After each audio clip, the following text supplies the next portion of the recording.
A paz, meus amados. Vamos começar mais um LBD Cast. E hoje eu tô aqui com Diran. Boa Diran, noite. muito bom estar aqui com você. E esperamos mais uma vez aprender, né? Que o Espírito Santo nos direcione, nos instrua e que use sua vida poderosamente para fazer isso, né? Como sempre tem feito. O tema hoje, a gente vai falar, é um tema muito interessante, não só interessante, mas poderoso, que é sobre Pentecostes. Amém. Amém? Então vamos logo direto ao assunto. O que é Pentecostes, Diran? Amém, glória a Deus. Bom, boa noite, pessoal, primeiramente, vamos lá. Eu queria já, então, começar abrindo as escrituras aí, para a gente falar do Pentecoste, né? Lá em Atos dos Apóstolos, capítulo 2, o versículo número 1. Aí a gente entra onde, né, a Bíblia nos mostra sobre o Pentecoste. A Bíblia diz assim, né? E ao completar-se o dia de Pentecoste, estavam todos reunidos em um só lugar. Só até aí. Ao completar o dia de Pentecoste. Bom, o que é o Pentecoste, né? Ele é interessante que assim, o significado da palavra Pentecoste, ela vem justamente do nome do dia, né? Que é o quinquagésimo dia. Ou seja, 50, né? 50. Mais fácil de falar. Então, ali completou-se, né? Nesse texto aqui, Atos, completou-se o dia 50, né? Os 50 dias. Do quê? Da ressurreição de Cristo. Sim. Né? E aí, assim, até já fazendo aqui o convite também, né? Se você ainda não viu, volta aí atrás, que a gente falou aqui sobre a Páscoa, a gente falou aqui sobre a ressurreição de Cristo e a gente falou aqui sobre o período de 40 dias onde Cristo estava, né, já tinha ressuscitado e estava aqui andando com os discípulos até que se cumpre aqui o dia de Pentecostes. E aí o Pentecoste é basicamente uma festa, né? É uma festa judaica, que também ela é conhecida ali, né, como Festa das Semanas ou Festa da Colheita, né? No original ele é o Shavuot, não sei se é assim que eles pronunciavam, né, mas no original. E ela simplesmente celebrava 50 dias após a festa. Simplesmente assim, né? Era uma celebração que havia, né, que foi instituída lá atrás, né, e marcava basicamente o fim do período da colheita, marcava ali uma gratidão pela provisão, né, de Deus, né, para as pessoas, e tinha a questão da entrega das primícias. Então era uma festa que acabava culminando em tudo isso. Sim. Basicamente o Pentecostes, né, o significado dele é isso. Sim, sim. E aí, antes de ser esse evento espiritual, né, que a gente vê aqui esse evento, essa festa em Atos, o Pentecoste ele já era uma festa. Ele era uma festa estabelecida, né? Foi estabelecida pelo próprio Deus. E essas festas elas tinham, né, um apontamento, elas revelavam de forma profética o plano de Deus, basicamente para a redenção, né, a nossa redenção, a redenção de Israel e o arrebatamento da igreja. Né? Então, tudo isso culminava nessas festas que nós tínhamos. Então, assim, Dira, essas festas elas representavam algo maior, seria isso? Seria essa a ideia? Era um símbolo de algo maior. Seria isso. Que propriamente que as festas ali em si. Uhum. Exatamente. E... Tá. Nós, como você falou, né, tivemos as aulas passadas, só reforçando, né, se você quer pegar a sequência e entender melhor, desfrutar melhor dessa aula, é interessante que você vá para essas aulas anteriores, né, assiste lá, maratona lá, e você vai ser muito edificado. E vamos lá, se Pentecostes, a nível de festa, como você explicou, né, da cultura judaica, acontecia dessa forma, qual é esse propósito maior? Já que eu já comecei falando sobre isso, então, qual é esse propósito maior em relação a essas festas? Tá. Essa festa, né, específica. Sim. De Pentecoste. Bom, para isso, vamos lá em Hebreus. Eu tinha colocado aqui para falar mais no final, mas vamos começar com isso, porque isso aqui acho que vai dar um entendimento muito bom para a gente. Hebreus, capítulo 8. Né, vamos ler um pouquinho desse texto aqui. A partir do versículo 1 mesmo, até o 12. A Bíblia vai dizer assim, ó. Hebreus 8, versículo 1. O mais importante é que temos um sumo sacerdote sentado no lugar de honra, à direita do trono de Deus, majestoso no céu. Obviamente, aqui, né, o autor de Hebreus, ele está falando sobre Jesus. Então, quem é o nosso sumo sacerdote? É Jesus. E aí, né, onde que ele está?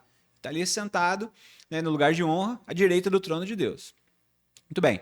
O texto continua. Ele ministra ali no verdadeiro tabernáculo, o santuário construído pelo Senhor. Né? Então, pelo próprio Senhor foi construído esse tabernáculo, que é o verdadeiro, né? E não feito por mãos humanas. Visto que todo sumo sacerdote deve apresentar ofertas e sacrifícios, era necessário que esse sumo sacerdote também apresentasse uma oferta. Qual foi a oferta? Ele mesmo. O próprio Cristo foi a oferta, né? Ele foi o cordeiro lá. Então, se ele estivesse aqui na terra, ele nem seria sacerdote, pois já existiam sacerdotes que apresentavam as ofertas exigidas pela lei. O serviço sacerdotal que eles realizam é apenas uma representação. Aqui que é o ponto, né? É uma sombra das coisas celestiais. Pois, quando Moisés se preparava para construir o tabernáculo, lá atrás, né, o tabernáculo que foi feito por mãos humanas, Deus o advertiu: cuide para que tudo seja feito de acordo com o modelo que eu lhe mostrei aqui no monte. Agora, porém, Jesus, o nosso sumo sacerdote, ele recebeu um ministério superior, pois ele é o mediador de uma aliança superior, baseada em promessas superiores. Se a primeira aliança já fosse perfeita, não teria havido necessidade de uma outra para substituí-la. Mas, quando Deus viu que o seu povo era culpado, ele disse: está chegando o dia, diz o Senhor, em que farei uma nova aliança com o povo de Israel e de Judá. E não será como a terra do Egito. Não permaneceram fiéis à minha aliança. Por isso lhes dei as costas, e diz o Senhor. E esta é a nova aliança que farei com o povo de Israel, depois daqueles dias. Porei minhas leis em sua mente e as escreverei em seu coração. Serei o seu Deus e eles serão o meu povo. Até aí. Então, o que esse texto ele está nos dizendo? Basicamente, que é o ensino que nos revela que o Antigo Testamento, que a Velha Aliança, eram sombras das coisas vindouras. Eles apontavam para algo que estaria por vir. Apontavam para Cristo, né?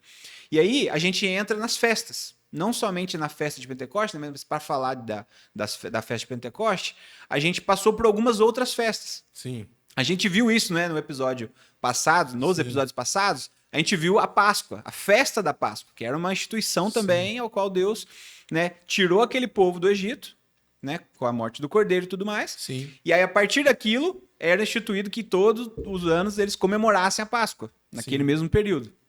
Né, que apontava o que? A Páscoa apontava para a libertação do Egito. A Páscoa no Antigo Testamento, né? Sim. Apontava não, ela era a libertação do Egito que apontava para Cristo, que ia, né, trazer essa libertação para nós, que também estávamos presos, ou seja, redenção. Lá no Antigo Testamento, Israel foi livre da escravidão. Aqui no Novo Testamento, com Cristo, nós somos livres do poder do pecado. Aí, nós temos a festa dos pães ázimos, que acontece simultaneamente. Ou seja, a Páscoa ela ocorre basicamente 3 dias. Né? Nós temos ali o primeiro dia de preparação e tudo mais, que é o dia que Jesus morre. E aí, no segundo dia, Jesus, né, morto, né, fazendo esse paralelo, nós temos o início da festa dos pães ázimos. No que sábado, né? Isso. Que era basicamente no segundo dia de Páscoa, começava, né, tinha uma duração de 7 dias somente. E essa festa era uma representação que eles não podiam comer pão com fermento, ou seja, todo o fermento era removido e eles tinham que se alimentar ali, que apontava o quê? Uma consagração, uma separação daquele povo, né, para Deus. E aí quando a gente vai para o Novo Testamento, a festa dos pães ázimos no Novo Testamento aponta o quê? Esse povo que já foi liberto, que agora vive separado para Deus. É o processo de santificação ao qual nós estamos vivendo. Que aí, né, a gente tem lá Pedro falando, é um povo que de propriedade exclusiva de Deus. É um povo separado, um povo de sacerdócio real. Sim. Então tudo isso está acontecendo ali. Aí a gente tem as primícias, que é, né, nesse caso aqui, é onde inicia o período de colheita lá no Antigo Testamento, né? Então eles pegavam as primícias da terra mesmo, as primeiras, se eu não estou enganado, era cevada, e eles, né, separavam ali o molho da sua colheita e traziam de oferta para o sacerdote. Cristo, no domingo, ele ressuscita. Essa ressurreição a gente vê lá em 1 Coríntios 15, que Cristo é a primícia. Sim. Ou seja, na ressurreição de Cristo, ele se cumpre como primícia. Primícia do quê? Dos que irão por vir depois ressuscitar junto com eles. Amém? Glória então a gente também teve um episódio sobre isso. Volta lá e assiste.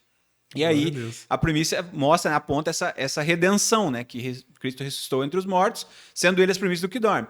E aí temos o Pentecoste. O Pentecoste ele se iniciou ali nas primícias, que aí tem esse período de 50 dias, que ele é conhecido como ou Festa das Semanas, sim, ou Festa das Colheitas. Por que semanas? Porque o texto ele nos ensina, né, vai estar lá em Levítico 23, que nós temos que contar a partir do dia da Páscoa 7 semanas. ou seja, 7 vezes 7 dá 49. 49. No No 50º 50º é Pentecoste. é o Pentecoste. Uau. E aí é interessante, né, que lá no Antigo Testamento, de fato, era literalmente as colheitas, né? Então, acontecia como? Os cidadãos de Israel, eles se juntavam, né? Então, vamos fazer a colheita ali na... É que hoje em dia a gente perdeu um pouco isso, né? Naquela questão mais rural, questão mais, né, do interior. Então, hoje é dia de colher determinada plantação ali. Então, as famílias se juntavam, os vizinhos, os amigos vinham e eles faziam todo esse momento, né, de colheita e tal, e separavam ali aqueles frutos que seriam uma oferta e tudo mais. Sim. A gente até tem, eu não trouxe aqui, mas me veio à memória aqui agora, o livro de Ruth. O livro de Ruth, ele aponta muito um desses momentos, né? Onde a gente tem Noemi lá mandando Ruth, Ruth vai realmente para a colheita, né? Onde estava havendo a colheita. A gente tem até aqueles textos, né, que fala que, né, o que caiu deixa, né? Para que as pessoas peguem e tudo mais. Então aquilo ali faz muito bem uma representação do que Como era esse acontecia. momento anualmente, né? Que Israel vivia como festa das colheitas. Sim, sim. Todo o povo estava envolvido naquilo. Exatamente. Isso aí. Então nós temos esse apontamento, né? E assim, para a gente não perder muito tempo aqui com os textos, eu queria te convidar a você anotar os textos aí na sua casa, qualquer coisa você dá um pause aqui depois. Mas tudo isso aqui está falando das festas. A gente tem Êxodo, capítulo 23, né? Eu até te convido a ler o capítulo 23 todo, que vai falar de todas as festas. A gente tem Levítico, também 23, né, que vai falar também das festas, né, vai explicar certinho. Eu vou até ler só um pedacinho aqui, um trechinho, que está no versículo 15, perdão. Levítico 23, 15, que diz assim, ó: a partir do dia seguinte ao sábado, o dia em que levaram o feixe de cereal, a fim de ser movido para o alto, como oferta especial, contem 7 semanas completas. E continuem contando até o dia depois do 7º sábado, isto é, 50 dias depois. Ou seja, esse aqui é, de fato, né, o versículo que faz o apontamento para o que a gente viu lá depois em Atos, que é o Pentecostes. Amém? Mas o restante do texto ele vai explicar tudo, né? Como deveria ser feito, o sacrifício que o povo tinha que fazer, né? Naquela época eles tinham que levar ali os cordeiros, tinham que levar o bode para expiação e tudo mais, né? E a gente já até viu nos episódios passados e entendemos, graças a Deus, que tudo isso se cumpriu em Cristo, amém? Então as festas aqui, como a gente viu em Hebreus, é um apontamento para o que estava por vir. O outro texto, para você anotar aí depois para você ler, é Números, capítulo 28, também vai falar sobre as festas, né? E Deuteronômio 16, de 9 a 12. Então depois você anota, lê com calma aí, que ele vai explicar bem certinho. Isso é um conhecimento bem legal, que a gente consegue tirar vários entendimentos do porquê algumas coisas aconteciam lá na frente, porque já eram festas pré-estabelecidas lá no começo, né? Sim, lá para o povo de Israel. Sim, sim. Então, basicamente, as festas elas tinham esse apontamento, né? Era uma sombra do que estava por vir. Então a gente vê ali o estabelecimento delas no Antigo Testamento, e aí tudo que a gente tem falado aqui foi o cumprimento dessas festas, né? Com Jesus, né? Na Páscoa, a morte, a ressurreição, até os... E Diran, é interessante quando nós, né, você trazendo agora, quando nós nos aprofundamos e procuramos entender, e pratiquem isso que o Diran falou, leiam lá, porque muitas vezes há uma certa negligência em relação a isso, né? Mas para que eu preciso saber? Eu já vi falar. Claro, queridos, assim, que no meu entendimento, isso meu, tá, Diran? Que nós não deveríamos fazer como os judeus faziam, né? Porque hoje você percebe até algumas igrejas rola isso. Não é uma crítica direta, mas é o meu entendimento, né? Você vai lá, vai botar tenda, enfim. Eu não vejo no Novo Testamento, neotestamentariamente falando, isso acontecer. Mas também não entender não permite que você tenha essa profundidade do que você está trazendo aqui para gente. Então, entender o motivo, por que aconteceu aquelas festas, porque teve um motivo de Deus construir isso. Por que ele dá primeiro a sombra para depois trazer a realidade? Por que não foi logo direto? Por que é uma construção até Jesus vir no fim dos tempos? É porque a gente precisa aprender como uma criança, né? Você não pode chegar uma criança de 5ª série e passar material do ensino médio para ela vai ficar perdida. Então, muita gente fica perdida aqui na realidade de Cristo, creio eu, porque não entende lá atrás, não entende a construção, né? Ou tem preguiça, ou é negligente, como eu falei. Então, assim, é muito interessante nós entendermos toda essa construção até chegarmos aqui na realidade, na verdade, que é Cristo. E de forma assim, trazendo também assim, de forma prática o que acontecia em Pentecostes, o que a gente consegue trazer assim pra gente? O que eles tinham? Que você falou que todo mundo se envolvia, tal. Quando eu penso assim em igreja, E realidade cristã, o que isso também traz pra gente, assim, de ensino? Bem legal. Como eu disse, né? Aquela época é diferente da gente, talvez, hoje em dia, pessoa que vive num contexto muito mais de cidade, né? De ter de vislumbrar como que é isso, né? Como que é essa dinâmica de eu ir participar de uma colheita de um irmão, né? Talvez assim, acaba sendo algo distante, mas a gente tem que tentar imaginar, né? Ou vislumbrar como que era o contexto daquela época. Então, pensa, né? Um contexto de fazendas, né? De sítio onde haviam terrenos grandiosos, né, onde havia uma plantação ali e tudo mais. E nesses momentos, havia muito o quê? Fraternidade. O pessoal convidava, assim, os amigos, os mais próximos, ali, os chegados, os irmãos, familiares. Então, todo aquele povo se reunia. Então, ali tinha um ambiente de unidade. Ali ia ter um ambiente de relacionamento, né? Porque você, né, de alguma maneira, você está convidando, não é uma pessoa distante. Você, vem cá, vamos lá, me ajuda aqui. Uau. Porque depois que alguém me ajuda aqui, eu vou ajudar ele na colheita dele, porque ele também vai fazer uma colheita lá depois. Então, tinha esse relacionamento, essa troca, né? Eles aprendiam sobre o compromisso, porque ali as colheitas, né, dependendo até, né, quem vive nessa área mais agronomia, vamos dizer assim, vai saber, tem o tempo certo. Você tem o dia certo que você tem que começar a colheita ali, você tem um período específico, você não pode, vou deixar para depois, vou deixar para amanhã. Ih, choveu hoje. Então, assim, existia um compromisso. Sim. Então as famílias elas tinham um compromisso umas com as outras, né? De umas ajudarem as outras, depois aquilo ser retribuído. A gente tinha ali a comunhão.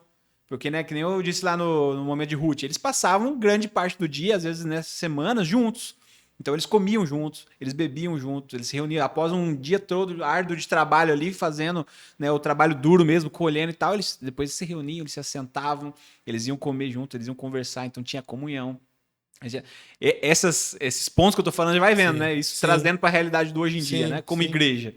Então, assim, eles aprendiam sobre gratidão, porque o ato do plantio é uma fé. Você pegou a semente, você jogou, e você tem que dormir. Porque o trabalho tá feito. Agora você não sabe, o fruto ali vai morrer, o que vai dar, quanto que vai dar, né? Qual o tamanho daquela colheita. E quando você vê aquilo, basicamente era experimentar o favor de Deus. Porque a colheita, assim, tava no conto. Deus que sabe, né? Quanto que ia dar, né? Quantas sacas de trigo e tudo mais, quanto que aquilo ia dar, né? Então, era um experimentar da provisão de Deus também, do cuidado de Deus, né? Então, tinha a gratidão que eles, né, experimentavam. Então, todas essas coisas, né? Lá no Antigo Testamento, lá no que eles viviam, né? O povo judeu, a gente consegue trazer esse ensino para hoje em dia, nós como igreja. Né? Quando a gente lê a igreja mesmo, né, em Atos, as cartas depois de Paulo, a gente começa a ver como é que era a vida comunitária da igreja. Tinha tudo isso que eu falei aqui.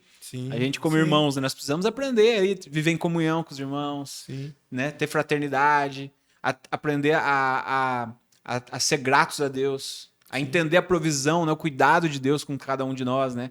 E nós, como igreja, também estarmos preparados para ajudar, de repente, né, alguém que está passando por um momento de necessidade.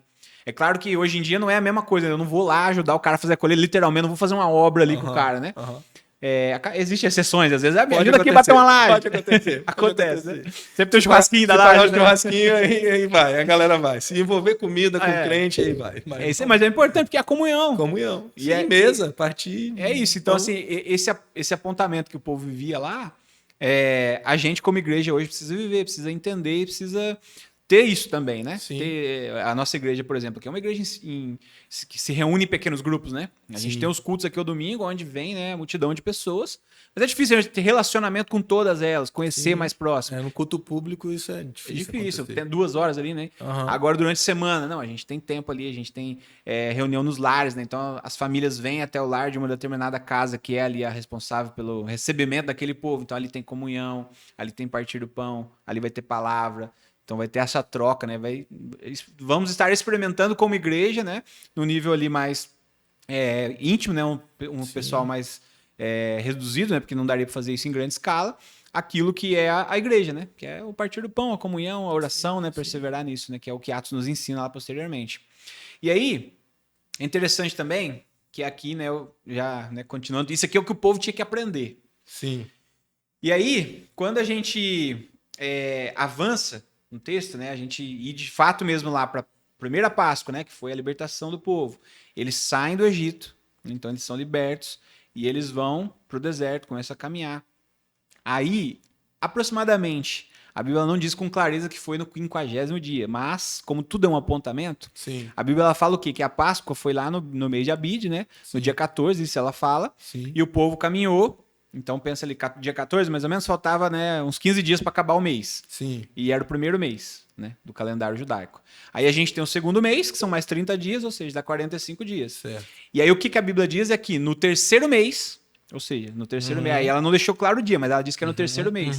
É quando nós temos o momento de Moisés, né, após ali a saída do Egito, Moisés subindo ao Monte Sinai. Primeiro Pentecoste, então. É o primeiro Pentecoste, é o primeiro 50º dia, de fato é. Ali ainda não estava estabelecido no mesmo modelo essa festa, porque eles estavam passando por esse momento de preparo no deserto. Isso é vivido mais, né, de forma prática, literal, assim, quando eles alcançam a Terra Prometida, que aí sim eles começam a ter colheita.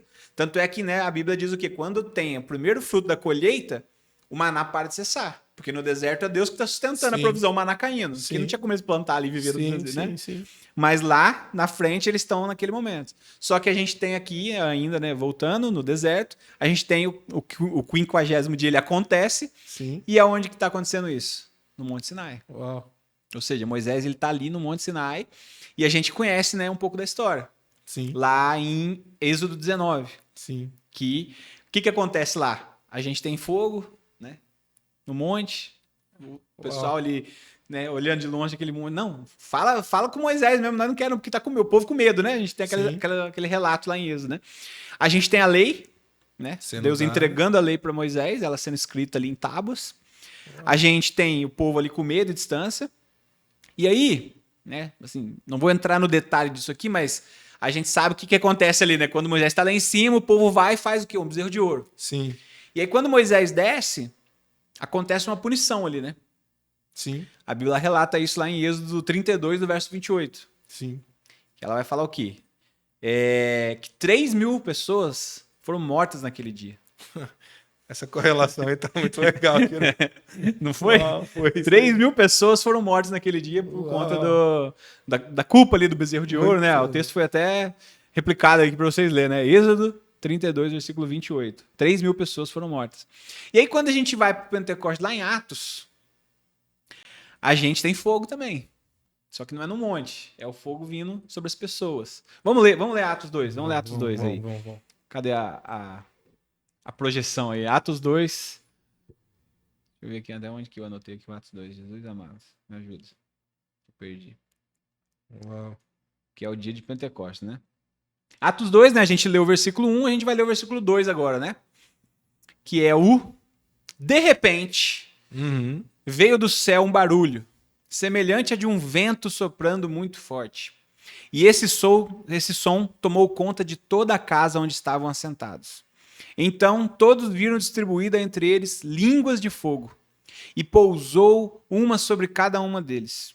E todas as pessoas ali reunidas ficaram cheias do Espírito Santo e começaram a falar noutras línguas, de acordo com o poder que o próprio Espírito lhes concediam que falasse.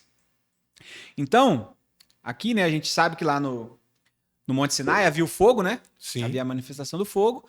E aqui a gente vê o fogo, né? Como línguas de fogo vindo sobre as pessoas. Sim. Lá a gente teve a lei sendo escrita em tábuas. Aqui a gente tem a lei sendo escrita no coração, que é a promessa. É a promessa, é a vinda do Espírito Santo. É o que Jeremias vai falar, né? Sobre a lei. Antes a lei era externa, mas haverá o dia, e está se cumprindo aqui, né? Que essa lei estará dentro de vocês. Dentro de nós, exatamente. E esse é o dia. Esse é o dia do cumprimento, é o dia que o Espírito Santo vem. Então a gente tem um momento lá do primeiro Pentecoste, né? Sim. A lei sendo escrita na tábua, aqui a lei sendo escrita no coração de fato. Lá havia medo do povo. Eles, né? Sim, não quiseram subir ao monte, porque havia o tempo que eles não podiam, né, que Deus estipulou, mas depois Deus queria um encontro com eles e falou, não, Moisés, vai lá. É isso aí. Deus pede pro povo, né, se preparar e subir o monte. Ele fala, não, Moisés, vai você, porque esse Deus é terrível. Tirando a responsabilidade, né? E aí a gente tem aqui no Pentecoste o quê? Intimidade, presença de Deus, né? Eles dali receberam o Espírito Santo, estão orando em línguas, eles estavam ali todos reunidos. E aí a gente tem, né, após a ocorrência desse fato que eu li, que se a gente continuar lendo o texto, né?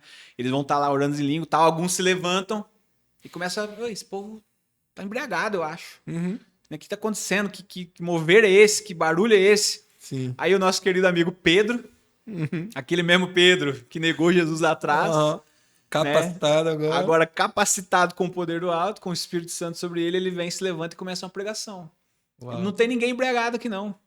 Isso aqui é poder de Deus. E ele começa a falar de Jesus. Uau. Aquele Jesus que falou várias verdades para vocês aqui, que vocês crucificaram ele, jogaram naquela cruz. Ele morreu, mas não só morreu, não. Ele ressuscitou. Aleluia. Ah, meu Deus. E aí, ó, no outro podcast aí que você vai entender tudo melhor. Você vai entender por que nós estamos aqui empolgados. Ressuscitou. E aí ele derrama o seu espírito. Né? E agora esse povo tá aqui, queimando. E adivinha quantas pessoas se entregaram a Jesus? 3.000 vidas foram rendidas. Eu não acredito que seja de propósito, entendeu? Não 3.000 pessoas morreram lá no Monte Sinai. Não é acaso. Cara, 3.000 pessoas se renderam. E é exatamente isso. A lei, mesmo sendo boa, o que ela consegue trazer é a morte, porque mostra a incapacidade do homem de se relacionar com Deus através da lei, através do seu esforço. Aí é que em Pentecoste, o cumprimento é a graça de Deus, né? Que é Deus vindo, né, Dinan? É isso. Se você falando assim, né, é exatamente isso. Você pega... Cara, ficou muito boa essa correlação aí, né? Do Sinai aqui com o Pentecoste. O primeiro, vou chamar assim agora, o primeiro Pentecoste, do Sinai. Porque é muito boa, né? Porque mostra toda essa questão que você já começou a trazer. Porque quando a gente olha para Atos 2, Pentecoste, a gente se concentra ali. A descida do Espírito, né? Línguas como línguas de fogo, pousando sobre ele, mas é todo o contexto da festa que você começou. Comunhão, porque eles tinham que estar unânimes, não foi isso que Jesus disse para eles? Vocês têm que estar unânimes, em oração, compartilhando pão, porque naqueles momentos eles estiveram juntos. Então tem tudo que havia lá se cumprindo agora aqui de novo. Então nós, penso eu como igreja, devemos olhar esse revestimento, não é, que recebemos também e continuamente devemos receber, não só como um ato, não foi um ato. Porque às vezes o que a gente tem ideia é isso, de assim, o Pentecoste foi aquele ato lá, Atos 2, não, ele foi construído nessas 49 semanas para no 50º dia se cumprir. Né? Então é muito legal isso, muito bom. Sensacional. Sensacional. Lá no Sinai, Deus escreve em pedras. No Pentecoste, Deus escreve em pessoas. Uau. Antes o homem subia até o monte para poder chegar em Deus. No Pentecoste o Espírito desce até o homem. Deus vem até o homem para habitar nele. O Pentecoste ele não é só um evento, né?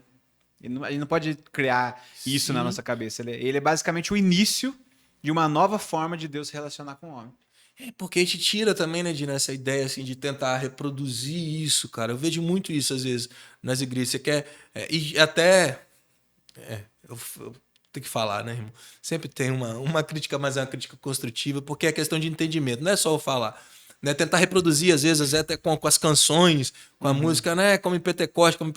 Não tá errado a gente pedir isso. Mas é errado a gente imaginar que é isso que você falou, que Pentecoste é um evento. Eu fico esperando um culto de Pentecoste. A gente já tá vivendo o Pentecoste. Que o Espírito que veio, ele não foi embora, irmão. É isso aí. Tipo assim, você não precisa ficar pedindo para ele voltar. Ele tá aqui, ele vai continuar aqui. Então muda tudo pensar assim, né? Muda tudo. Muda tudo. Uau. É o convite para a vida cristã, né?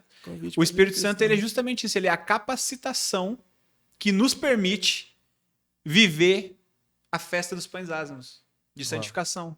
Porque nós, por nós mesmos, pela nossa atitude, como que a gente vai conseguir? Lá atrás eles, né, paravam de comer com fermento, né? Eles tiravam o fermento ali, que era a questão que apontava para aquilo, né? Sim. Hoje como? Não tem obras, não tem algo que a gente faça, que a gente vá conseguir nos santificar, porque isso é a obra de Jesus. É a obra da cruz que fez aquilo. O nosso processo é de busca, é de viver no amor, viver no perdão, é viver no domínio próprio, é viver com fidelidade.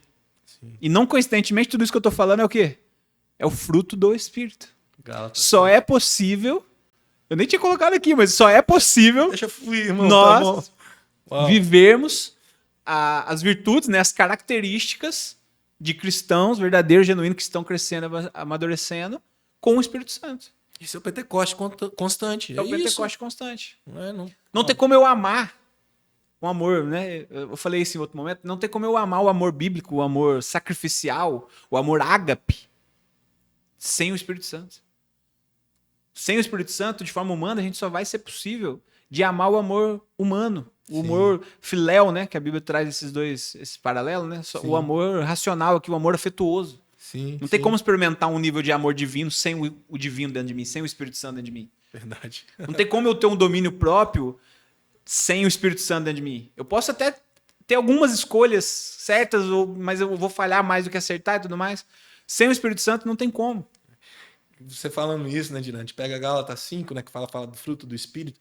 Às vezes, nos nossos ensinos até, a gente costuma muito falar sobre cada característica desse fruto, que é um só, não é frutos, é um, no singular. É isso aí. E aí é como se a gente fosse conseguir aprender, né? A domínio próprio. O que é domínio próprio? Eu te explico o que é domínio próprio. Cara, não adianta, eu sei o que é domínio próprio, eu só não consigo. Não consegue exercer, né? O Sozinho. problema não é ter um ensino de saber o que é o domínio próprio, o que é amabilidade, se é amar. Eu sei o que é, eu só não consigo fazer. Aí é o que você falou. Não é o saber, é porque é o Espírito, por isso que é o fruto do Espírito. É ele que está fazendo, não é você. É você se rendendo para que ele faça. É isso. É ter esse entendimento e dar essa liberdade para o Espírito agir em nós. Agir em nós. Que pela força do nosso braço, a gente pode até ir, sabe, andar uma milha. Mas nós não vamos fazer. Vai fracassar. Vai fracassar. Hora ou outra vai fracassar, hora ou outra a gente vai errar. E aquele negócio é uma frase muito comum de ser dita, mas é uma verdade. O que você vê de bom em mim não é de mim. É só Cristo. É só Cristo. É isso aí. Né? Não tem como. Nós somos. É aquilo que, né, volta. Jesus, né? Deus, na verdade, ele olha lá de cima e ele vê dois homens. Ou é Adão ou é Cristo. Isso aí. Quem que está dominando a nossa vida? Quem que está vivendo? É isso aí. Nós somos carnais, somos fracos, né? Então, para viver o processo de santificação, para viver esse processo de consagração, de separação, é através do Espírito. O Espírito é que nos capacita a viver isso. Uau. E as duas coisas, né? A gente está falando desse Pentecoste constante, eu gostei muito disso, que é esse agir do Espírito em nós, mas de fato ali, indo para o ponto de Atos 2, onde o Espírito ele vem, a promessa se cumpre, ele desce. Ele capacita também, então tem a parte sim de capacitação, não é? Desse revestimento. Eu queria que você falasse aí um pouco sobre isso, sobre aquilo que aconteceu e que a gente já entendeu que não é um evento, que continua constantemente acontecendo no meio da igreja, mesmo que não seja igualzinho, não precisa reproduzir. Mas o que é esse agir do Espírito de capacitação em nós? Amém. Eu diria que é o que o próprio texto nos diz, né? É o poder. Sim. É o poder de Deus. A gente vê lá em Israel, né? O paralelo, para eles era uma colheita física, né? De produtos mesmo, né? Aqui em Pentecoste, no Novo Testamento, a gente está falando da inauguração desse poder de Deus, que é a habitação do Espírito dentro de nós. Que isso representa uma colheita de vidas, que é o que a pregação de Pedro lá, né? Tudo se encaixa. Se encaixa. Pedro, ele pregou e a própria Bíblia diz ali, 3.000 vidas, né? Sim. Se renderam a isso e todos ali foram cheios do Espírito Santo. O que é esse ser cheio do Espírito Santo? Agora é, de fato, ter Deus habitando dentro de nós. Porque acho que cabe falar aqui, né, que a gente, quando olha o Antigo Testamento, o agir de Deus, né, através do Espírito, o Espírito vinha. Mas ele vinha sobre. Sim. Ele não vinha dentro, ele não vinha no interior. Sim. Ele vinha sobre e somente sobre reis, profetas e sacerdotes. Ou seja, o povo ele tinha aquela limitação de ter esse contato com Deus por conta do pecado. Não tinha como, né? Então, Deus ainda, né, colocou... Aí o sacerdote, o rei, o profeta, ele tinha todo um processo, né, que ele tinha que fazer ali de santificação, de separação. Ele tinha que sacrificar um animal para que o sangue daquele animal momentaneamente cobrisse o pecado para que ele pudesse ter um acesso a Deus, e o povo ficava refém daquele sacerdote, daquele profeta, porque o sacerdote tinha que fazer o sacrifício em prol do povo, tal. Quando a gente chega aqui agora, depois da morte de Cristo, né, a Páscoa, a ressurreição, a gente chega aqui, esse momento de Pentecostes, esse revestimento do poder, é a inauguração da capacitação da igreja. Jesus ele institui a igreja com a sua ressurreição ali, né? A gente, né, no episódio anterior, a gente ouviu sobre isso, né? A preparação da incredulidade dos discípulos para que eles pudessem ali viver a igreja, né? A igreja nasce ali. Sim. E a gente sabe que ela tem perseverado, né? Estamos mais de 2000 anos e a igreja está aqui, né? Estamos aqui. Estamos fazendo parte dessa igreja. Sim. Só que o que capacita a igreja a ser igreja, a viver como igreja, é o Espírito Santo dentro de nós, é o poder. O poder do alto. É a divindade de Deus habitando dentro de nós. Ou seja, é o Emmanuel, né? Deus conosco. Ele veio com Jesus para poder subir ao céu, ascender ao céu e enviar o Espírito, né? Ele vai falar isso, né? É necessário que eu vá. Sim. Porque, né? Pensa se Jesus... Vamos, né, imaginar aqui uma conjectura, né? Se Jesus ele ficasse aqui, mesmo depois de ter ressuscitado e tal, mas ele ficasse aqui na Terra como uma figura de um homem.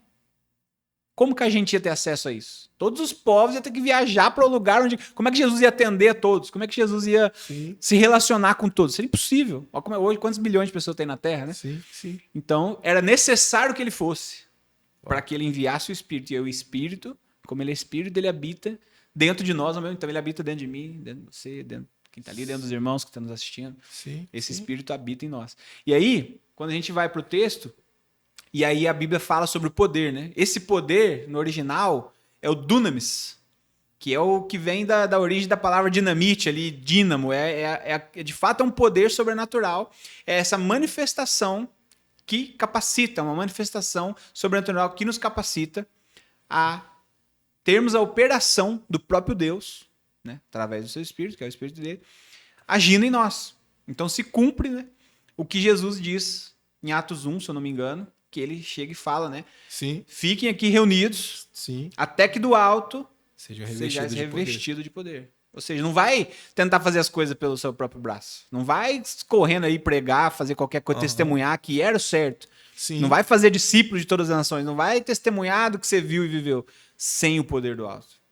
Sim. Então nós, aquele povo precisava e nós até hoje como igreja precisamos desse entendimento, precisamos dessa unção, né? Vou colocar esse nome. Né? A gente precisa do revestimento do poder do Espírito Santo sobre nós, sim, como igrejas e como indivíduos, né? Para que a gente consiga viver a nossa vida. A gente recebe essa habitação através de crer em Cristo, né? Tê-lo como Salvador, mas há uma que alguns chamam, né? Alguns teólogos chamam de segunda bênção, não importa, mas o que é claro é que esse cumprimento é desse revestimento, essa habitação, e que agora te reveste, capacita. E, Dirane, você falando aqui, cara, assim, é muito massa, muito legal, né? Porque essas conexões elas vão se entrelaçando, né? Se aprofundando. Que você falou do sacerdote, e Jesus, né? É o que ele está fazendo ali nesse sumo sacerdote, que Hebreus vai falar, que oferece a si mesmo, que é a Páscoa, que é a primícia, que é o Pentecostes através do Espírito Santo. É tudo ele, né, cara? Tudo converge em Cristo. Tudo vai convergir em Cristo, né? E ele falando com seus discípulos, né? Em alguns textos, né? Ele vai falar sobre isso, é o que você falou. É melhor que eu vá. Porque se eu não for, ele não vem. É necessário que eu vá para que o Espírito Santo venha. Eu vou ao Pai para pedir, eu vou ao Pai para interceder. É muito melhor que ele esteja com vocês. Né? Eu acho que é João 14. Não sei se o pessoal vai conseguir colocar na tela aí. É João 14, versos 25 e 26. É um desses textos que vai falar sobre essa declaração de Jesus, né? Sim. Ele quer ver? Deixa eu achar aqui também. João 14... Se não for, 25 é o 24, gente. Mas acho que é 25 mesmo. Aqui, João 14 é o 25 mesmo. E eu digo essas coisas enquanto eu ainda estou com vocês. Aqui é Jesus dizendo para os discípulos, né? Sim. Mas quando o Pai enviar o encorajador, algumas versões acho que vai chamar de aconselhador, né? Aconselhador, ajudador. É o Paracletos, né? No original, que é... Ou seja, sem ajuda não dá. Sim. Sem alguém que nos encoraja, que nos ajuda, que nos... né? Não dá. Então, de novo, né? Quando o Pai enviar o encorajador, o Espírito Santo, como meu representante, ele lhes ensinará todas as coisas e os fará lembrar tudo que eu lhes disse. Ou seja, até para aprender das Escrituras, aprender de Cristo, ter a revelação de quem Cristo é, nós precisamos de ajuda. E ele tá falando com os discípulos que andaram com ele, né? Tipo assim, ele tá falando, cara, vocês andaram comigo, vocês viram o ensino, mas para aprender de fato, é isso. Vocês vão precisar do Espírito Santo. É isso. E aí tem outro ponto também, né? João 16, ele vai falar o seguinte. A gente está aqui em João 14, né? 2 capítulos para frente. João 16, a partir do 5. A Bíblia vai dizer o seguinte, ó. Agora, porém, eu vou para aquele que me enviou. Aqui de novo, né? Jesus, ele está dizendo para os discípulos. E então ele está dizendo aqui, eu vou para aquele que me enviou. Quem que enviou Jesus para a terra? O Pai. Enfim, né? E nenhum de vocês me pergunta para onde eu vou. Em vez disso, entristecem-se por causa do que eu lhes disse. Mas, na verdade, é melhor para vocês que eu vá. Pois, se eu não for, o encorajador não virá. Então, Jesus está dizendo que é melhor eu ir, porque o exemplo que eu dei nesse... Como é que ele fica aqui unicamente, como uma pessoa, né? Como um homem? Não dá. Então, se eu for, eu enviarei a vocês. E quando ele vier, aqui entra o ponto, ele convencerá o mundo do pecado, da justiça e do juízo. Ou seja, o papel fundamental também do Espírito Santo em nós é justamente isso. Porque às vezes nós, né, sem esse entendimento, sem esse discernimento, né, do ensino das Escrituras, de toda essa parte teológica, vamos colocar assim, sem o Espírito Santo, como que a gente é convencido disso? Como que eu sei que eu sou um pecador? O que é pecado, o que não é? Né? O Espírito Santo faz esse papel.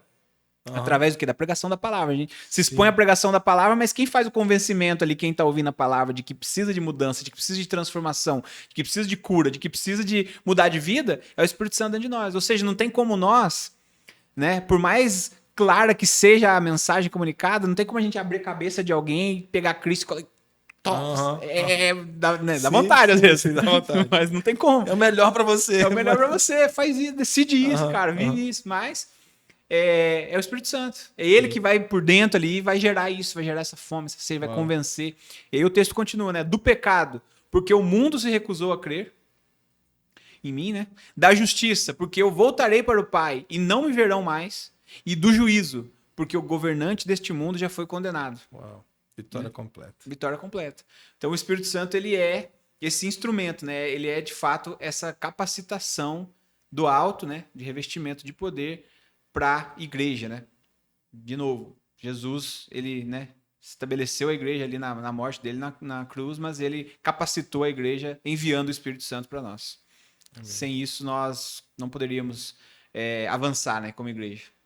Amém. Glória a Deus. Como você bem conectou tudo, né, trazendo aí o entendimento do Antigo Testamento, na Antiga Aliança, para os judeus do Pentecostes e trazendo para a verdade de Cristo agora. Agora vamos aplicar, vamos tentar aplicar isso para hoje, Dinan. Se a gente tivesse falar, a gente já falou, né? Na verdade, a gente já vem falando. A todo momento a gente está trazendo essa aplicação. Mas o que mais a gente pode trazer então para hoje sobre Pentecostes, as nossas vidas? Que muda nas nossas vidas, né? Eu acho que tudo, né? Que sem o Espírito Santo, tudo resumiria muito bem, né? Mas sem o Espírito Santo não dá, né? A gente precisa entender que Deus, ele quer habitar em nós, né? Ele envia o Espírito para isso, né? Para que faça habitação, nós nos tornamos morada do Espírito Santo. Sim. E isso é o maior dos convites, né? Ou das expressões para um relacionamento. Ou seja, eu posso me relacionar com Deus em qualquer momento e onde quer que eu esteja. Né? A Bíblia nos diz, né, seja cheio do Espírito Santo, né? Ou também diz, não apagueis o Espírito Santo, né? Aí, obviamente, não teria como a gente apagar a divindade do Espírito Santo, porque seria impossível, mas a gente estaria apagando justamente o quê? O agir, a manifestação dele na nossa vida. Como? Sim. Nos afastando dele, vivendo uma vida, né, que não agrada e tudo mais.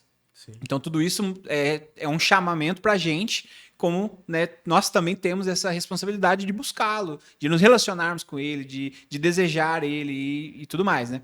Então, a gente vê também que o Espírito Santo, ele não é opcional, né? Não tem como ser igreja, não tem como viver uma vida sem o Espírito Santo. Isso não daria, né? A missão da igreja, né, depende do Espírito Santo. Para tudo, né? Para o avançar do reino, para o nosso agir, né? Para o nosso servir e tudo mais. Para o fluir, né? Acho que essa palavra encaixa bem. Para o fluir, a gente necessita do Espírito Santo, né? Até Efésios 5:8 vai dizer isso, né? Sejam cheios do Espírito Santo. Ou seja, então é possível, né, por essa declaração de ser cheio do Espírito Santo e pelo não apagueis do Espírito, então é possível você viver momentos de esvaziamento e de encheção, não sei se a palavra está correta, de enchimento. Então a gente tem que ter também essa consciência, essa responsabilidade de que nós temos que buscá-lo. A gente citou isso aqui, até me veio a memória aqui do nada, a gente citou aqui em outro podcast junto com o Renato, sobre a palavra, né? Que acho que até o Arley, né? Conectando de novo, foi o Arley que trouxe um ensino aqui numa das nossas aulas de LBD, sobre a palavra que o Espírito Santo nos ajuda. É aquela palavra grandona lá, Tsunanda Lama Dolomai, lá, algo assim nesse sentido. Que é o ajuda. Só que esse ajuda é no sentido do que não é, a gente fez esse exemplo aqui, né? Não é assim, pastor, eu preciso de ajuda aqui para levar essa caneca lá na cozinha. Aí o senhor vai pegar e vai levar a caneca lá. Sim. O senhor me ajudou, mas eu não fiz nada. Sim. Esse contexto de ajuda é muito nosso, muito brasileiro. É uma ajuda que a pessoa substitui. Sim. O ajuda do Espírito Santo é em conjunto. Eu preciso de ajuda para levar essa mesa. Então eu pego aqui de um lado, o senhor pega do outro e nós vamos junto. Sim. Então lado a lado. É um relacionamento. O Espírito Santo, ele não vai fazer no nosso lugar. Não existe um tipo assim, eu vou ficar aqui em casa E o Espírito Santo, vai lá na praça lá e evangeliza alguém lá, e cura alguém lá, e faz alguma coisa, e ele vai sem sozinho. Isso não acontece. Deus pode assim, Deus Sim, age do jeito que ele sim. quiser, né? Ele pode Sim. agir e fazer muitas coisas, mas não é essa a dinâmica do relacionamento, né? Então nós temos que ter essa consciência de que é relacionamento. A palavra é essa. Nós precisamos, né, ter esse relacionamento Com o Espírito. com o Espírito. É oração, é busca, né? Momento de adoração ali, leitura da palavra e tudo mais. Comunhão, tudo que nós Comunhão. falamos de Pentecoste. É isso. Responsabilidade, é isso. É isso, Né? Com os outros. E é isso que ele vai promovendo na igreja, né? Essa responsabilidade, amar uns aos outros. Tudo isso é pelo poder do Espírito. Edificar uns aos outros com os dons, para edificar uns aos outros, pelo poder do Espírito. É o Espírito que dá o dom a cada um, conforme ele quer, conforme ele sabe que é o melhor para o corpo. Então, essa direção, Nandino. É isso. Essa direção constante, esse senhorio do Espírito sobre a igreja, formando Cristo em nós, porque é somente esse o propósito. E o próprio Cristo vai falar isso. Ele está aí, ele vai vir para me dar glória. E é lindo isso, né? Como não existe nenhum tipo, a perfeição da Trindade. Não existe nenhum tipo de orgulho, nada. É um glorificando ao outro, exaltando. Ele vem para ensinar sobre mim. Ele tem o que é meu é dele. E assim, é isso que ele quer que nós vivamos, né? Assim, É isso. É isso. Glória a Deus. E aí tem esse externar, né? No nosso caráter, Sim. que é o fruto. O fruto. Então, né? Isso, no singular é o fruto do Espírito, que é um Espírito. Sim. E aí isso se externa de várias formas, né? Em virtudes, né? Que é o que a gente falou lá, que está em Gálatas, né? Que vai ser o amor, a fidelidade, mansidão, domínio próprio, etc. São os 9, né? E aí tem também, além do nosso caráter, tem a expressão, o dom. O dom é como um presente, né? Sim. Eu recebo um presente, mas não é para mim, é para entregar. Sim. Então, a manifestação dos dons. Aí isso é dado por Deus também, do jeito que ele quer. Né? A gente vai ler lá em 1 Coríntios 12, Paulo, ele vai falar sobre os dons, né? Não só os dons no sentido da manifestação do Espírito, que também são 9, mas também tem os dons de servir, né? Os ministérios. E tudo isso é uma externalização do Espírito Santo. Então tem os 9 dons lá que vai ser dons de curar, operação de milagre, profecia, oração em línguas, interpretação de línguas, dons de cura. Então vai lá dentro desses 9, né? O discernimento de espírito. Isso é o fluir do Espírito, né? Então a gente consegue externar isso através do Espírito Santo também. Né? Obviamente sozinho isso seria impossível. E aí tem o servir também dentro dos ministérios. Então ele vai falar dos mais conhecidos 5, né? Os 5 ministérios lá, apostólico, profético, pastor, mestre e evangelista. E também tem o de servir no sentido de administrar, de colaborar, financiar tudo isso. Tudo isso é através do agir do Espírito Santo. Uau. Então, primeiro nós temos o caráter transformado, né? O Espírito habita em nós, aí é o processo, né? A santificação. A gente vai crescendo, evoluindo, amadurecendo e temos também, do outro lado, né? O fluir do sobrenatural, vamos colocar assim, né? Os dons que vai além do que o ser humano poderia fazer, né? Um dom de operação de um milagre, uma cura. Isso nós, como humanos, não seria possível vir de nós, né? Obviamente. Sim, aí o Espírito, através de nós, ele age aqui na Terra. Sim. Então nós somos participantes, somos embaixadores de Deus aqui nessa Terra, né? É isso aí. Representantes. E aí é o fluir do Espírito. Tina, a gente já entendeu, né? Que é sobre relacionamento, é sobre constância, não é sobre visitação, né? Nós não estamos mais sendo visitados pelo Espírito, o Espírito ele está presente, mas claro, há as manifestações desse Espírito que está presente, né? E como eu poderia dizer, existem formas que na Bíblia a gente vê essa manifestação que podem servir não como uma regra, como eu disse, somente falar, não, o Espírito só se manifesta desse jeito se fizer isso. Mas claro que são princípios bíblicos que está na Bíblia, são formas que ele se manifestou e se manifesta, que nós podemos seguir, né? Ser orientados por ela. Você tem algo que poderia nos trazer, que demonstra essa manifestação, essa forma? Sim, muito legal. Assim, é importante a gente ter em mente, obviamente, que Deus é Deus, né? Ele é soberano e tudo mais. Então ele pode agir, ele pode se manifestar de inúmeras formas, além da nossa compreensão humana, né? Então, assim, Deus ele pode... igual teve com Paulo, né? Paulo estava indo lá e numa missão ali contrária à igreja, né? Estava indo justamente perseguir, e o próprio Jesus ali, ele tem uma experiência ali sobrenatural, ele tem um encontro ali. Então, assim, isso é uma... Assim, não dá para dizer que isso é uma doutrina, obviamente. Pode ter acontecido com outros irmãos, e, né? Glória a Deus. Eu já ouvi relatos lá, principalmente nos países perseguidos, do próprio Jesus se manifestando para irmãos, enfim. Mas eu elenquei aqui 3, que a Sim. Bíblia nos mostra.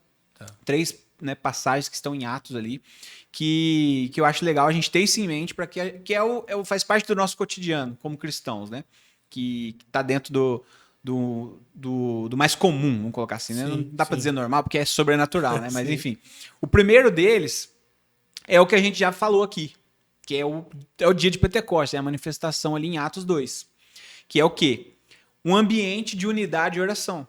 Ou seja, a gente tinha aquele povo reunido, aquele povo estava ali, né? A gente vai saber depois lá na frente, fala, né, que tinham 500 irmãos e tal, e que alguns saíram, alguns perseveraram, e foi o dia que a gente tem essa manifestação aqui. Mas o que leva no ensino é o que? Havia um ambiente de unidade e oração. Então, Sim. quantas das vezes nós estamos reunidos como igreja ou nos nossos lares, onde há unidade Sim. e há união e há oração. Sim. Esse é um ambiente propício. É o Sim. de repente o Espírito veio. Sim. Aí como um sonho, aí ele pode se manifestar como um sussurro ou como um vento impetuoso. Sim. A manifestação é livre, é de Deus, dele. é no individual de cada um. Sim. Ele pode vir, né, com lágrimas, ele pode vir com riso, ele pode vir de diversas formas, mas Sim. o ambiente é de unidade e oração. Sim. O segundo é imposição de mãos. Se a gente for lá para Atos 8, né, a Bíblia diz assim nos versos 14 a 17, que quando os apóstolos que estavam em Jerusalém ouviram que o povo lá de Samaria, né, aí tem aquela questão Samaria, judeu, mas enfim, né, não vamos entrar nisso. Lá de Samaria tinha recebido a palavra de Deus e enviaram quem? Pedro e João, os caras. Chegando ali, eles oraram por eles para que recebesse o Espírito Santo, pois o Espírito ainda não havia descido sobre nenhum deles. Eles tinham apenas sido batizados em nome do Senhor Jesus. Então lhes impuseram as mãos e eles receberam o Espírito. Aqui então, só um parênteses, bem parênteses, né? Que aqui, ó, os irmãos eles foram batizados nas águas antes de receber o Espírito Santo. Então, assim, não tem uma regra, né? Tem que ser batizado para receber, eu tenho que receber primeiro. Não existe uma regra, né? A gente vê passagens distintas nesse sentido. Fechando parênteses, aqui teve uma imposição de mãos. Ou seja, lá no primeiro, que era um ambiente de unidade e oração, o Espírito simplesmente veio e se manifestou porque havia unidade e oração. Aqui foi uma imposição de mãos. Ou seja, ele também se manifesta com isso. Então, às vezes, a gente vê, né, costuma... um convite, né? Uma pregação da palavra traz um convite para um derramar, para um, né, para um momento ali, e assim, aí temos a equipe, né, intercessão, liderança, impor as mãos. Tem gente que, por que eu tenho que ir lá na frente? Por que isso? Eu tenho vergonha de expor? Não. É uma das maneiras da manifestação do Espírito, é através da imposição de mãos. Sim. A Bíblia está falando isso. Sim. Então é um ponto muito válido. E o terceiro é em Atos 10, né? Aqui Pedro está lá na casa de Cornélio. Teve aquela passagem lá do lençol, dos animais impuros e tudo mais, tal, e aí Pedro começa a pregar e tal.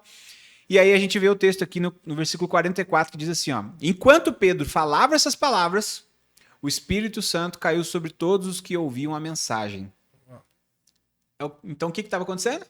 Pregação da palavra. Ninguém tinha sido batizado. No primeiro caso que a gente viu, em posição de mãos, tinham sido batizados, não tinham recebido o Espírito Santo. É o que você falou. Isso. Não tem uma... Aqui Pedro tá pregando. Tá pregando a palavra. Uau. E o Espírito veio.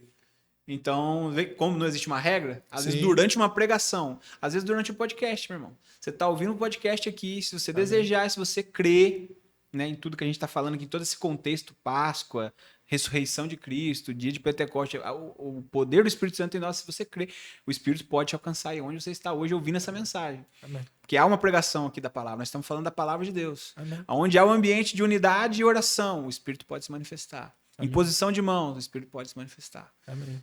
Então, o Senhor é vivo. A palavra é viva. Deus é maravilhoso. Ele não está limitado. Ele está em todos os lugares. Nós tá que limitamos. Amém. A gente está aqui e ele está com você, meu irmão, agora. Habita em você. Pode te visitar, passar, habitar em você. É isso. Glória a Deus por isso. Pode trazer uma cura, pode trazer uma alegria, né, para uma tristeza. Pode trazer a paz. Talvez pessoas vivendo aflitas aí, que precisam do shalom de Deus. Amém. O Espírito consegue, né? Ele é muito mais... Não existe uma limitação aqui da internet, da tela, né? Amém. É porque o mesmo Espírito que habita em nós aqui, que está fluindo no ambiente ao qual nós estamos aqui gravando, é o Espírito que consegue, né, fluir aí no ambiente onde você está ouvindo essa palavra. Talvez você está dentro de um ônibus, talvez você está dentro do seu trabalho, talvez você está na sua casa. O Espírito, ele te alcança aí, porque ele age dentro de nós. Amém. É isso. Aleluia, Dinan. Aleluia. Que Glória a Deus. maravilhosa. Nossa conversa aqui também me abençoou, me edificou muito, como tenho certeza que também vai edificar os irmãos.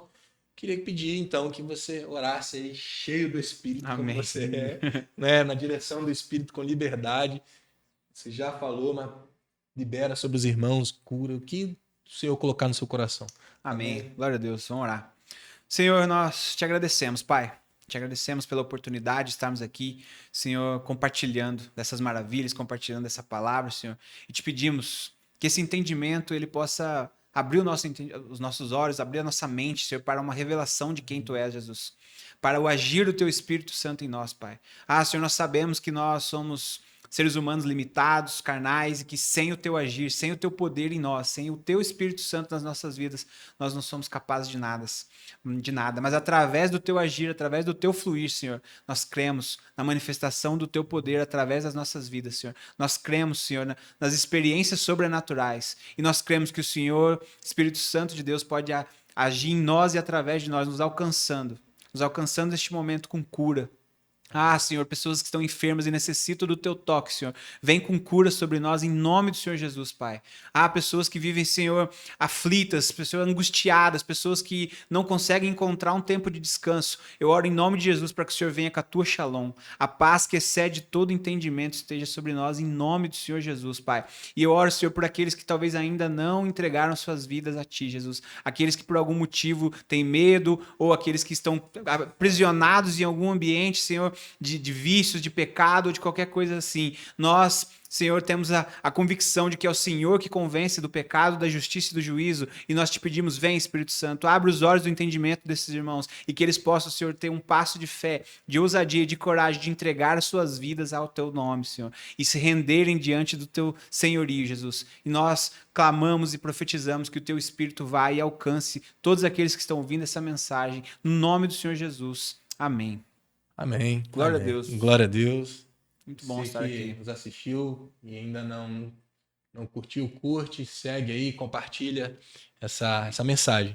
Amém? Amém. Deus abençoe, queridos. Boa noite. Fique em paz. Dei boa noite, né? Você falou que horário. Mas tudo bem.